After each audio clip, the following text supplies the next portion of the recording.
안녕하세요. 책 읽기 좋은 밤입니다. 오늘도 찾아와 주셔서 정말 감사드립니다. 그럼 바로 시작할게요. 무슨 이야기를 먼저 꺼내야 할까요? 우리 가족의 희망이 송두리째 무너져버린 그 순간부터 말해야겠어요. 제 고향은 대도시에서 한참 떨어진 외딴 바닷가 마을이었습니다. 우리 집에 오려면 장거리 열차를 타고 내려와야 했고, 거기서도 하루 몇 번 다니지 않는 작은 버스를 타고 한참을 더 가야 했어요. 그리고 또 한참을 걸어야 닿을 수 있는 외진 마을이었죠. 우리 집은 작은 논, 방면맞이기를 가지고 있었지만 그것만으로 우리 가족 5식구가 살아가기엔 너무나도 어려운 형편이었습니다. 1970년대 당시 대도시로 가면 공장에서 일할 기회를 쉽게 잡을 수 있었어요. 동생들이 아직 어린 나이일 때 저는 가족을 위해 마을을 떠나 서울로 올라와 한 의류 공장에 취직했죠. 그리고 우리 가족에게는 온 집안의 자랑이자 희망이었던 언니가 있었습니다. 언니는 바닷길을 따라 한참 걸어 다녀야 하는 초등학교 시절부터 청명하다고 칭찬을 들었어요. 또래보다 앞서 나가며 겨우 5년 만에 초등학교를 마쳤죠. 중학교, 고등학교를 모두 수석으로 졸업하고 마을에서 처음으로 명문대학에 장학생으로 입학했어요. 언니는 대학을 졸업하고 한 고등학교의 교사가 되어 집안의 생계를 책임지고 있었습니다. 한편 저는 공장에서 기숙사 생활을 하면서 버는 돈의 대부분을 집으로 보냈어요. 덕분에 남동생들은 지방의 큰 도시로 나가 기술학교에 다닐 수 있었습니다. 그렇게 가족을 위해 희생하는 동안 저는 초등학교 졸업이 학력의 전부가 되었지만 부모님은 저를 소멸하며 아껴주셨죠. 그렇게 바쁘게 살던 중 저는 같은 공장에서 성실하게 일하는 한 남자를 만나 결혼을 했습니다. 그는 어릴 적 부모님을 여의고 친척 손에 자랐지만 밝고 긍정적인 사람이었어요. 게다가 외모도 단정하고 듬직했죠. 언니보다 먼저 결혼한 저는 남편과 함께 작은 방에서 신혼생활을 시작했습니다. 우리 부부는 공장에서 잔업과 철야를 반복하며 살았고 빠듯한 형편이었지만 서로 의지하며 행복하게 살았습니다. 언니는 여전히 가족과 마을의 자랑이었어요. 그러나 누가 알았을까요? 그런 언니가 한순간에 삶을 송두리째 흔들릴 일을 겪게 될 줄은요. 어느 날 부모님께 편지가 왔어요.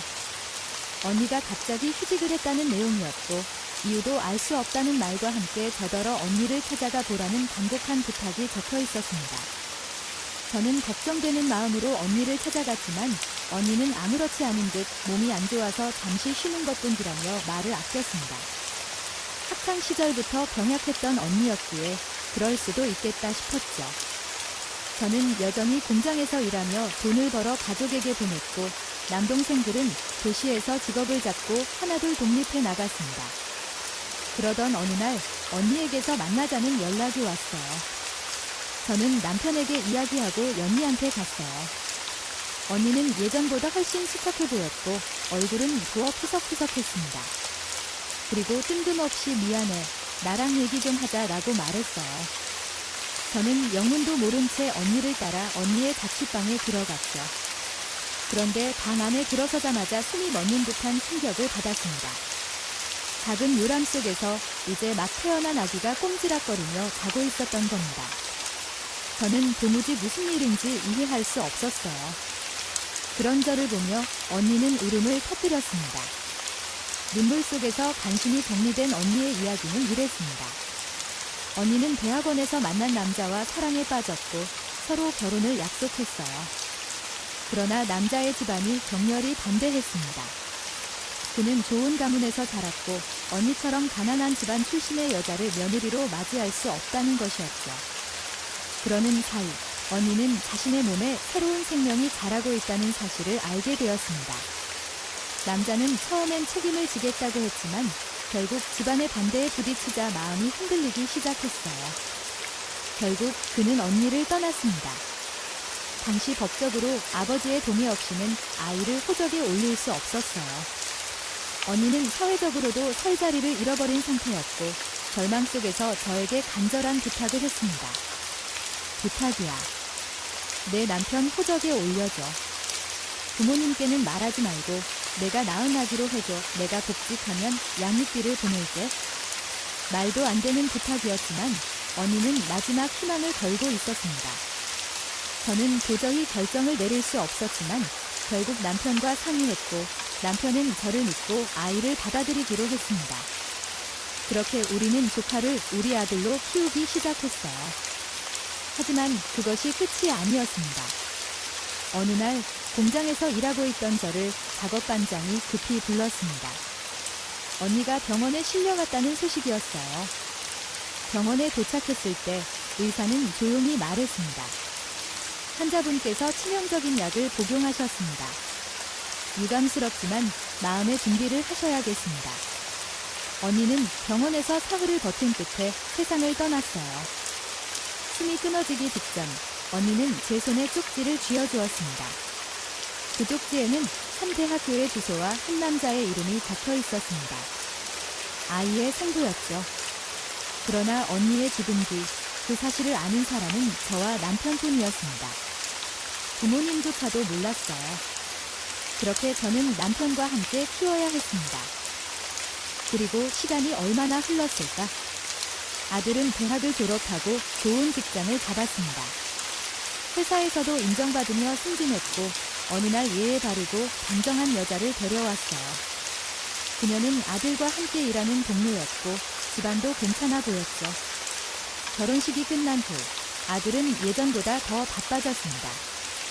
신혼집은 직장 근처로 잡았고 저희 부부와는 점점 멀어졌어요. 그래도 저는 그저 아들이 잘 살아가는 것만으로도 다행이라고 생각했죠. 그리고 얼마나 흘러글까 아들한테 연락이 왔어요. 엄마랑 같이 살고 싶어요.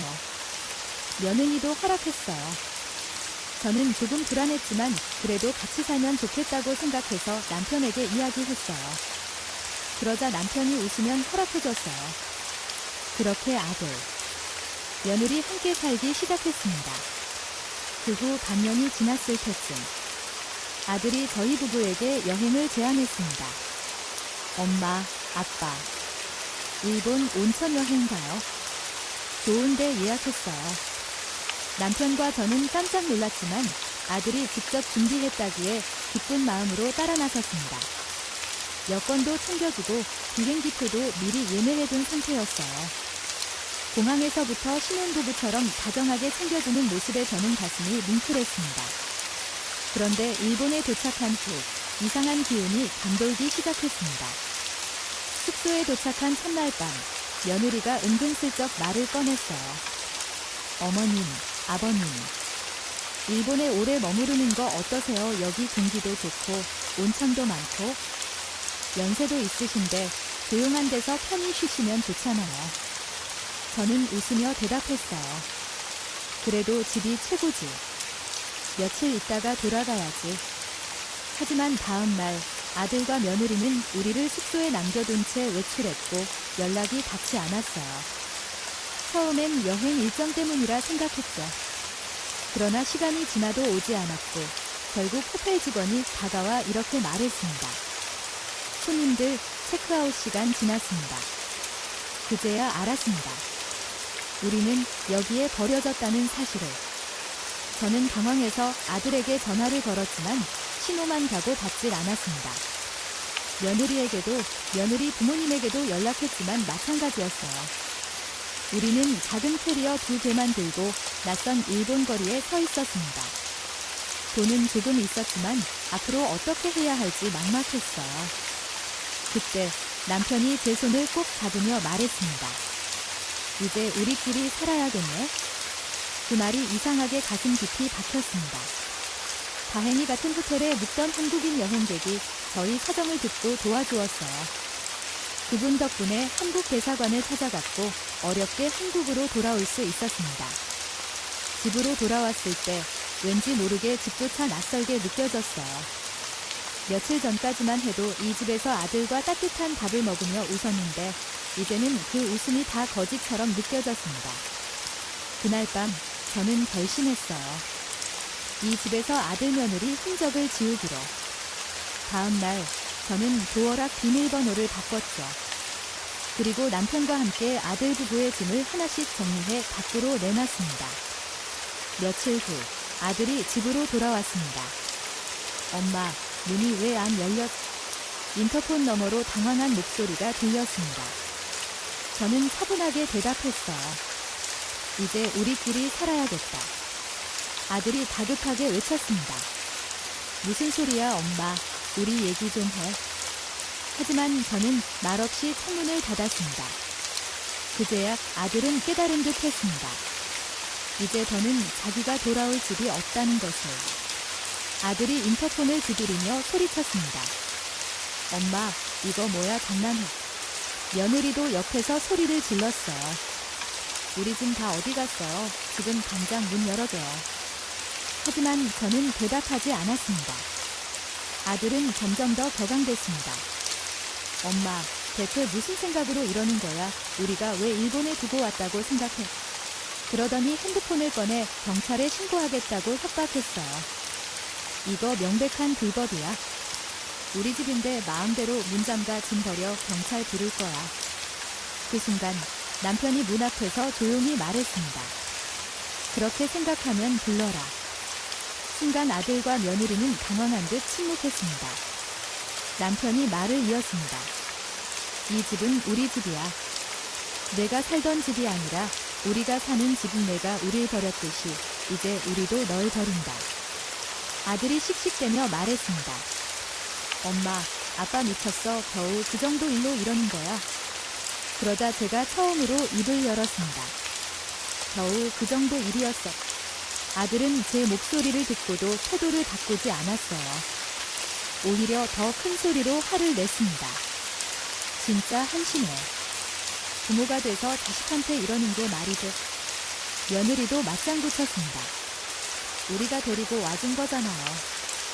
우리가 얼마나 바쁜데 겨우 이 정도로 서운해하고 유치하게 문까지 바꿔요. 남편이 짧게 웃더니 단호하게 말했습니다.